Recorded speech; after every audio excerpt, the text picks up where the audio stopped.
Welcome to The Explainer. Today, we're diving into what is, without a doubt, the most misunderstood yet unbelievably lucrative real estate transaction in human history.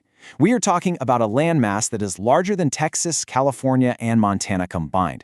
It's a place of towering mountains, massive glaciers, and just staggering, jaw-dropping wealth. But, for a long time, the American public actually thought buying it was a complete joke. So how exactly did this massive frozen wilderness go from a national punchline to an absolute geopolitical and economic powerhouse? Let's get right into it. 2 cents. Okay, think about that for a second.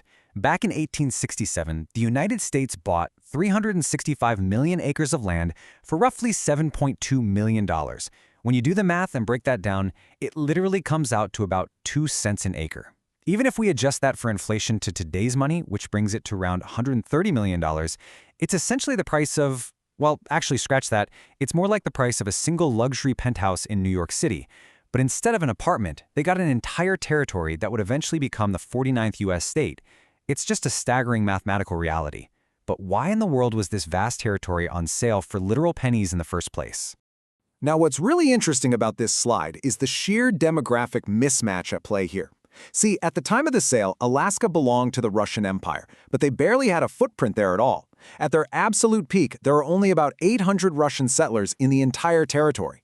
Compare that to an estimated 100,000 native Alaskans, like the Inuit, Yupik, Tlingit, and Aleut tribes, who had been living and thriving there for thousands of years. Now sure, the Russians had superior weaponry, and they definitely used it to oppress the native populations and force them into the fur trade, but they were vastly outnumbered in a harsh, remote environment. Section 1. The Russian Exit Strategy. Well, things quickly turned sour for the Russian Empire. It all started back in the 1700s with expeditions by Vitus Bering. The Russians realized Alaska was absolutely packed with sea otters and foxes, which sparked a hugely profitable fur trade. The idea spread like wildfire. But by the mid-1800s, they had aggressively overhunted these animals almost to the point of extinction. So the profits totally dried up. Then, between 1853 and 1856, Russia fought the Crimean War against a huge coalition that included Britain, and spoiler alert, Russia lost. They were left with crippling, massive debt. On top of that, they were absolutely terrified that the British, who controlled neighboring Canada, would just march right into Alaska and take it by force. Knowing they couldn't possibly defend a territory larger than Texas, with only 800 settlers, Russia decided they were better off selling the land to get at least some cash, rather than losing the whole shebang for nothing. So, they offered it to the US, and you'd think Americans would be absolutely thrilled, right? Wrong. The American public pretty much violently rejected the deal. They endlessly mocked Secretary of State William Seward, who was the guy championing the purchase. They dubbed it Seward's Folly and Seward's Icebox. I mean, to the everyday taxpayer, Seward had just blown millions of dollars on a worthless frozen wasteland that had literally zero agricultural value. Section 2. Seward's Folly becomes fortune. Okay, let's dive into this. For a few decades after that 1867 purchase, it was kind of quiet. Not much happened. But then came 1897 and the sudden discovery of gold in the Klondike region. Suddenly, massive waves of prospectors flooded into the territory. Silver, zinc, and copper discoveries quickly followed. Fast forward to 1959, and Alaska officially becomes the 49th state in the U.S. But the real game changer, the absolute biggest jackpot of all, hit in 1968 with the massive discovery of oil at Prudhoe Bay. The state built the Trans-Alaska Pipeline, and oil completely transformed the Alaskan economy overnight, funding the vast majority of the state's budget for decades to come. So we go from a $7.2 million initial investment to an annual gross domestic product today of roughly $53 billion. To put that into perspective, it's easily one of the greatest returns on investment in the entire history of global economics. The natural resources hidden beneath all that ice and rock turned out to be an absolute gold mine, both literally and figuratively.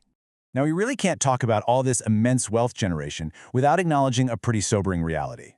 Throughout this entire timeline of deals and discoveries, the original native owners of the land had absolutely no say. None. When Russia sold the land to the U.S., the native Alaskans were entirely ignored. And honestly, it got worse under U.S. control, where they were heavily marginalized. They were denied basic human rights and couldn't even attain U.S. citizenship until the Indian Citizenship Act of 1924.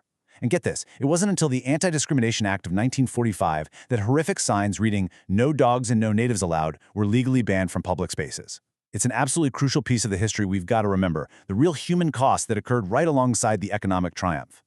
Section 3. The Last Frontier's Grandeur. I mean, the sheer geography of the 49th state is just awe-inspiring. Alaska is home to Denali National Park, which features the highest mountain peak in all of North America. You've got Katmai National Park, completely legendary for its coastal brown bears that you can watch plucking salmon right out of rushing rivers. The state boasts over 3 million lakes. 3 million!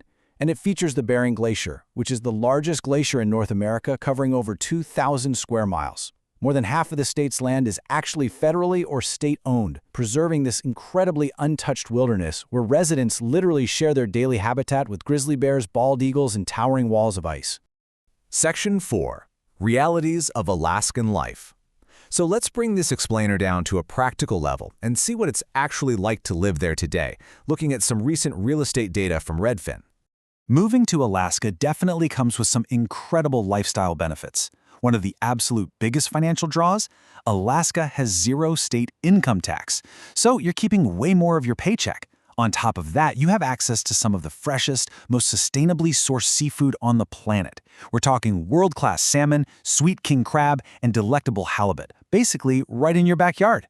And if you're an outdoors person, it's unparalleled. Things like hiking, skiing, and kayaking through fjords aren't just weekend hobbies up there. They are an everyday way of life. So the crucial point is, you've got to be willing to accept some pretty harsh trade-offs for all that beauty. The extreme isolation drives prices sky high. In the capital city of Juneau, for example, the cost of living is 27% higher than the national average simply because almost all goods and groceries have to be shipped or flown in. Then you've got the extreme weather and light cycles. During the winter, you face these polar nights where the sun just stays below the horizon for extended periods, and that can take a real serious toll on your mental health. And in the summer, when the sun literally never sets, the state's wetlands breed these relentless, massive swarms of mosquitoes that can make just stepping outside incredibly frustrating. It's really a land of harsh realities and immense, unbelievable rewards. But as we wrap up this explainer, I want to leave you with a provocative thought. Today, the U.S. military has a massive presence in Alaska, giving the United States a dominant strategic position in both the Pacific and the Arctic. When resources and shipping routes in the Arctic Ocean are being hotly debated today, America has a seat at that table solely because of this territory. So what if Russia had decided to hold on to it? What if that 2-cent per acre deal had never happened? How radically different would the modern geopolitical map of the world look right now? It's pretty wild to think about. Thanks for joining me on this deep dive, and keep questioning the history that shapes our world today.